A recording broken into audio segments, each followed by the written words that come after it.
Friends आज के আপনাদের জন্য আবার একটা নতুন ভিডিও নিয়ে চলে এলাম। আজকে আপনাদের করে দেখাবো চিংড়ি সর্ষে পোস্ত। এখানে আমি নিয়ে নিয়েছি 300 গ্রাম চিংড়ি মাছ। ওটাকে আমি হলুদ আর নুন দিয়ে ম্যারিনেট করে রেখেছি। কড়া বসিয়ে দিয়েছি, কড়াটা গরম হচ্ছে। আমি এবার তেল ছাড়বো।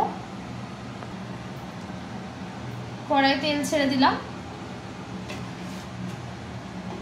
তেল গরম হয়ে গেছে, ধোয়া বেরাচ্ছে। আমি অল্প নুন দিয়ে নেব এখানে, যেন মাছ ভাজবো তো যেন না ছেটায় গায়ে। নেড়ে নেব আমি।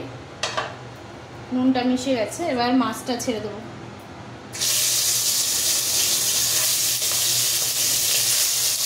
মাছটা হয়ে এসছে, পুরো ব্রাউনিশ কালার আছে। চিংড়ি মাছ বেশি ভাজতে নেই, ভালো লাগে না, একটু হালকা ভেজে নিলেই হয়ে যায়।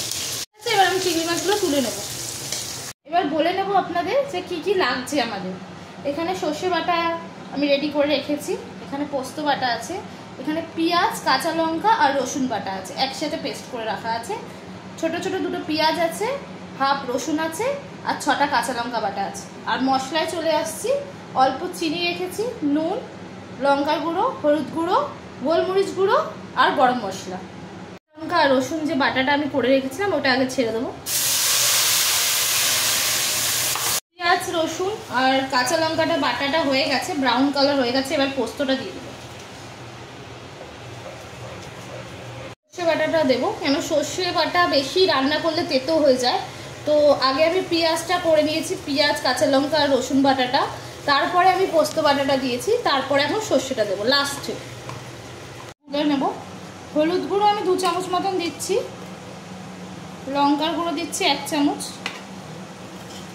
হাফ চামচ নুন, অল্প গোলমরিচ আর অল্প চিনি। যেই সব সর্ষে বাটা দিচ্ছি, সর্ষে বাটাটা একটু তেতো হয়, তার কারণে একটু চিনি দিচ্ছি ব্যালেন্স করার জন্য। মশলাটা ভালো করে গুলে নিলাম, ঠিক আছে, ফুটে গেছে। এবার আমি মশলাটা দিয়ে দেবো। ঝোলটা আমার ফুটে গেছে, এবার মাছগুলো আমি ছেড়ে দেবো ঝোলের মধ্যে।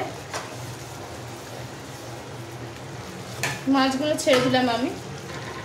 হয়েছে, মাছের ভিতরে কি সুন্দরভাবে মশলাগুলো গেছে, দেখেই জিভে জল চলে আসছে। এবার আমি নামিয়ে ফেলবো।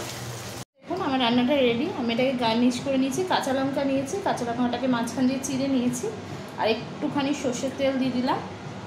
দেখুন রান্নাটা কত সুন্দর লাগছে। আপনারা বাড়িতে করে খাবেন, খুব ভালো লাগবে এই রেসিপিটা। আমাদের বাঙালির এই রেসিপিটা তো খুব ফেভারিট এবং সবাই খেতে পারে, খুব ভালো লাগবে। আমার রান্নাটা রেডি হয়ে গেছে।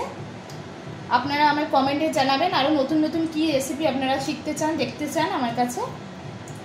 আমার চ্যানেলটাকে সাবস্ক্রাইব করবেন, লাইক করবেন, কমেন্ট করবেন আর শেয়ার করবেন। আজকের জন্য টাটা, বাই বাই।